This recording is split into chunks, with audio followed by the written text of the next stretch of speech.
கொளத்தூரில் பரப்புரை முடித்த விஜய் வில்லிவாக்கத்தில் அடுத்து வாக்கு சேகரிக்க திட்டமிட்டிருந்தார். இந்நிலையில் பாதுகாப்பு குறைபாடு இருப்பதாக சொல்லி பரப்புரை ரத்து செய்யப்பட்டிருப்பதாக மாவட்ட செயலர் பூக்கடை முருகன் அறிவிப்பை வெளியிட்டிருக்கிறார். ஆதவ் வில்லிவாக்கத்தில் வேட்பாளராக நிறுத்தப்பட்டிருக்கிறார் தாவேகா சார்பில். இந்நிலையில் அவருக்கு ஆதரவாக பரப்புரை மேற்கொள்ள இருந்த தாவேகா தலைவர் விஜய் தனது பரப்புரை பயணத்தை ரத்து செய்திருக்கிறார். பாதுகாப்பு குறைபாடு என்ற காரணம் சொல்லி பரப்புரை ரத்து செய்யப்பட்டிருப்பதாக பூக்கடை முருகன் தெரிவித்திருக்கிறார்.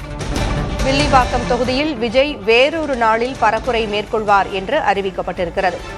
கொளத்தூர் தொகுதியை தொடர்ந்து வில்லிவாக்கத்தில் பரப்புரை மேற்கொள்ள திட்டமிடப்பட்டிருந்த நிலையில் அங்கு பரப்புரை ரத்து செய்யப்பட்டிருக்கிறது. கொளத்தூர் தொகுதியில் 4 நிமிடத்தில் பரப்புரையை நிறைவு செய்திருந்தார் விஜய். கொளத்தூர் பரப்புரைக்கு பிறகு வில்லிவாக்கம் செல்லாமல் நீலாங்கரை இல்லத்திற்கு புறப்பட்டிருக்கிறார் தாவேகா தலைவர் விஜய். கூடுதல் விவரங்களை வழங்க செய்தியாளர் சந்தானம் இணைந்திருக்கிறார். சந்தானம், போதிய பாதுகாப்பு வழங்காத காரணத்தினால் விஜய் பரப்புரையை ரத்து செய்திருக்கிறார் என்கின்ற தகவல்கள் வெளிவந்திருக்கின்றன. கூடுதல் விவரங்கள் என்ன? மொழி தமிழக வெற்றி கழகத்தினுடைய தலைவர் விஜய் இன்று பெரம்பூர் தொகுதியில வேட்புமனு தாக்கல் செய்த பின்பு 3 தொகுதிகளில் பிரச்சாரம் செய்வதற்கான அனுமதி என்பதை பெற்றிருந்தார். பெரம்பூர்ல வேட்புமனு தாக்கல் செய்த பின்பு அவர் போட்டியிடக்கூடிய தொகுதியான பெரம்பூர்ல அவர் பிரச்சாரம் செய்திருந்தார். பெரம்பூரில் இருந்து கொளத்தூர் தொகுதிக்கு அவர் செல்வதற்கு கிட்டத்தட்ட 2 மணி நேரம் 15 நிமிடங்கள் ஆனது. சாலை முழுவதும் பொதுமக்களும் அதே போன்று அவருடைய தொண்டர்களுடைய கூட்டம் அதிகமாக கூடியதால கிட்டத்தட்ட 2 மணி நேரம் 15 நிமிடத்திற்கு பிறகுதான் அவர் கொளத்தூர் பகுதியை அடைந்தார். அதற்குள்ளாகவே தமிழக வெற்றி கழகத்தினுடைய தரப்புல இருந்து தாவேகா தலைவர் விஜயனுடைய பிரச்சாரம் செய்யக்கூடிய இடங்களிலும் அவர் சாலை செல்லக்கூடிய வாகனங்கள் செல்லக்கூடிய இடங்களிலும் காவல்துறையினுடைய பாதுகாப்பு போதிய அளவில் இல்லாதனால அவரால் பிரச்சாரத்திற்கு செல்ல முடியவில்லை என்று தேர்தல் ஆணையத்தில் புகார் மனு ஒன்றை சென்னையிலும் அதே போன்று டெல்லியிலும் அந்த கட்சியினுடைய இணை பொதுச் செயலாளர் சிடிஆர் நிர்மல்குமார் மனு என்று அளித்திருந்தார். அதன் பின்பு தற்போது கொளத்தூர் தொகுதியில பிரச்சாரத்தை முடித்த பின்பு வில்லிவாக்கத்தை நோக்கி அவருடைய வாகனம் வந்து கொண்டிருந்த நேரத்துல அந்த கட்சியினுடைய மாவட்ட செயலாளராக இருக்கக்கூடிய பூக்கடை குமார் போதிய பாதுகாப்பு இல்லாத காரணத்தினால வில்லிவாக்கம் பகுதியில பிரச்சாரம் ரத்து செய்யப்படுவதாக அறிவித்திருக்கிறார். நேற்று இரவே தமிழக வெற்றி கழகத்தினுடைய தலைவர் விஜய் எந்த வழியாக வருவார், எந்த வழியாக எல்லாம் சென்று பிரச்சாரம் மேற்கொள்வார் என்று ஒத்திகை என்பது தமிழக வெற்றி கழகமும் அதே போன்று காவல்துறையினர் தரப்பு இணைந்து மேற்கொண்டாங்க. பெரம்பூர்ல அவர்களுடைய வாகனம் எளிதாக பிரச்சாரம் செய்யக்கூடிய இடத்திற்கு வெளியேறுவதற்கான அனைத்து ஏற்பாடுகளும் செய்யப்பட்டதாலும் கூட அங்கிருந்து செல்லக்கூடிய கொளத்தூர் அதே போன்று வில்லிவாக்கம் பகுதியில் போதிய பாதுகாப்பு இல்லை என்றும் அதே போன்று கொளத்தூர் தொகுதியில விஜய் செல்வதற்கு முன்பே அங்கு வைக்கப்பட்டிருக்கூடிய ஸ்பீக்கர்களை அகற்ற வேண்டும் என்று காவல்துறையினர் கூறுவதாக அந்த கட்சியினுடைய இணை பொதுச் செயலாளர் குற்றம் சாட்டியிருந்தார். அதே போன்று எந்த ஒரு அரசியல் கட்சி தலைவர்களுக்கும் ரோட் ஷோ சாலை வலம் செல்வதற்கு அனுமதி இல்லை என்று காவல்துறை தெரிவிக்கப்பட்டிருக்கூடிய நிலையில முதலமைச்சர் மு.க. ஸ்டாலின் இன்று கொளத்தூர்ல எப்படி சாலை வலம் சென்றார் உள்ளிட்ட கேள்விகளை அந்த கட்சியினுடைய இணை பொதுச் செயலாளர் எழுப்பியிருந்த நிலையில தற்போது வில்லிவாக்கம் தொகுதியில அந்த இடத்துல அதாவது அவர் பிரச்சாரம் செய்வதற்காக தேர்வு செய்யப்பட்ட இடத்துல போதிய பாதுகாப்பு இல்லை என்றும் எந்த ஒரு அசம்பாவிதமும் நடைபெறாமல் இருப்பதன் காரணமாக அந்த இடத்துல பிரச்சாரம் ரத்து செய்யப்படுவதாக மாவட்ட செயலாளர் அறிவித்திருக்கிறார். பூங்குழி, போதிய பாதுகாப்பு தரப்படவில்லை என்று காவல்துறையை குற்றஞ்சாட்டி இருப்பதாக தெரிகிறது. காவல்துறை தரப்பிலிருந்து என்ன சொல்றாங்க சந்தானம்? தற்போது வரை இது தொடர்பாக காவல்துறையின் தரப்பிலிருந்து எந்த ஒரு பதிலும் கிடைக்கப்படவில்லை. இருப்பினும் கூட கடந்த 30ஆம் தேதியே விஜய் தரப்பிலிருந்து இந்த இடங்கள்ல பிரச்சாரம் செய்வதற்கான அனுமதி கேட்கப்பட்டு ரத்து செய்யப்பட்ட பின்னர் தான் மீண்டும் தாவேகா தரப்புல இங்க 28ஆம் தேதி பிரச்சாரம் செய்வது ரத்து செய்யப்பட்ட நிலையில இன்று பிரச்சாரம் மேற்கொண்டிருந்தாங்க. தற்போது காவல்துறை தரப்பிலிருந்து இந்த ஒரு பதிலும் வராத நிலையில அடுத்தடுத்து தாவேகா தரப்பிலிருந்து புகார்கள் கொண்டிருக்கிறது. முதல்ல தேர்தல் ஆணையத்தில் அவர்கள் புகார் அளித்திருந்த நிலையில தற்போது பிரச்சாரத்தையும் ரத்து செய்வதாக அறிவித்திருக்கிறார்கள்.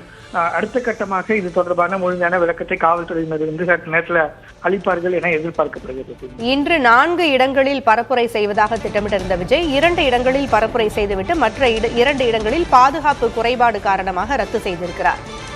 அடுத்த கட்ட நடவடிக்கை என்ன? பரப்புரை குறித்த விஜயினுடைய அடுத்த கட்ட நடவடிக்கை என்ன? நிச்சயமா ஏற்கனவே தாவேகா தலைவர் விஜய் நேரடியாக சென்று தலைமை செயலகத்துல இது தொடர்பாக புகார் மனு அளித்தார். அதாவது தமிழக அரசில் இருக்கக்கூடிய 10 மூத்த அதிகாரிகள் ஒருதலை பட்சமாக செயல்படுவதாக இது ஏற்கனவே புகார் அளித்திருந்தார். தலைமை செயலகத்தில் அவர் புகார் அளித்தது உடனே அதே போன்று தாவேக்காவினுடைய வழக்கறிஞர் பிரிவு சார்பு டெல்லியிலே ஏற்கனவே புகார் மனு ஒன்றை அளித்திருந்தார்கள். அதனைத் தொடர்ந்துதான் இன்று பெரம்பூர், வில்லிவாக்கம், கொளத்தூர் ஆகிய 3 தொகுதிகளில் பிரச்சாரம் செய்வதற்கான அனுமதி என்பது வழங்கப்பட்டிருந்தது. தற்போது அதிலும் 2 இடங்களில் பிரச்சாரம் செய்து 3வது இடத்திற்கு செல்லும் போது போதிய பாதுகாப்பு இல்லை என்று ரத்து செய்திருக்கிறார். தாவேகா தலைவர் விஜயனுடைய அதிகாரப்பூர்வமாக அறிவிக்கவில்லை என்றாலும் அடுத்த 2 நாட்களுக்கு அவருடைய பிரச்சார திட்டம் வந்து எந்த தொகுதியும் மேற்கொள்ளவில்லை. 2ஆம் தேதி திருச்சியில வேட்புமனு தாக்கல் செய்து அங்கிருந்து தொடர்ந்து பிரச்சாரம் செய்வதற்கான திட்டமிடல் என்பது இருப்பதாக தெரிகிறது. எனவே அடுத்த நாட்கள்ல தாவேகாவினுடைய திட்டம் என்னவாக இருக்கிறது, ஏற்கனவே தேர்தல் ஆணையத்துல அணுகியிருக்கக்கூடிய நிலையில அடுத்த கட்டமாக என்னவாக இருக்க போறது என தொடர்ந்து தாவேகா தலைவர் விஜய் செல்லக்கூடிய இடங்கள்ல அவருடைய ரசிகர்கள், தொண்டர்கள் குவியக்கூடியதை நம்ம பார்க்கிறோம். இன்று கிட்டத்தட்ட 2 மணி நேரம் 15 நிமிடம் தொடர்ந்து சாலை வளமாக அனுமதிக்கப்படவில்லை என்றாலும் கூட அவருடைய வாகனம் வெறும் 15 முதல் 20 கிலோமீட்டர் வேகத்தில் தான் செல்ல முடிந்தது.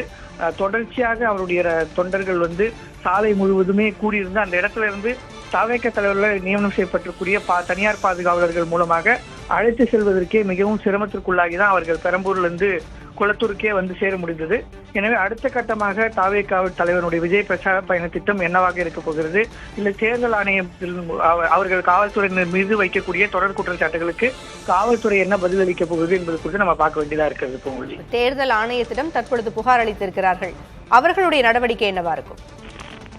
நிச்சயமா தேர்தல் ஆணையத்தை பொறுத்த வரைக்கும் சம்பந்தப்பட்ட தேர்தல் அதிகாரிகளோடு தான் விளக்கம் பெறுவாங்க. ஏன்னா ஒவ்வொரு முறையும் தலைவர்கள், அதாவது எந்த வேட்பாளராக இருந்தாலும் பிரச்சாரம் செய்வதற்கான இடங்கள் என்பது ஏற்கனவே தேர்தல் ஆணையத்தினுடைய வெப்சைட்ல இருக்கு. ஆன்லைன் மூலமா தான் அனுமதி கேட்கிறார்கள். 2 நாட்களுக்கு முன்பாக கேட்கும் பட்சத்தில் 2 நாட்களுக்குள் அதற்கான பதிலை தேர்தல் ஆணையம் முழுமையாக அளிக்கப்பட வேண்டும். எந்த ஒரு கட்சி பிரச்சாரத்திற்கு அனுமதி கேட்டிருந்தாலும் அது தொடர்பாக அவர்கள் கேள்வி எழுப்பினாலும் 2 நாட்களுக்குள்ள பதில் அளிக்கணும்.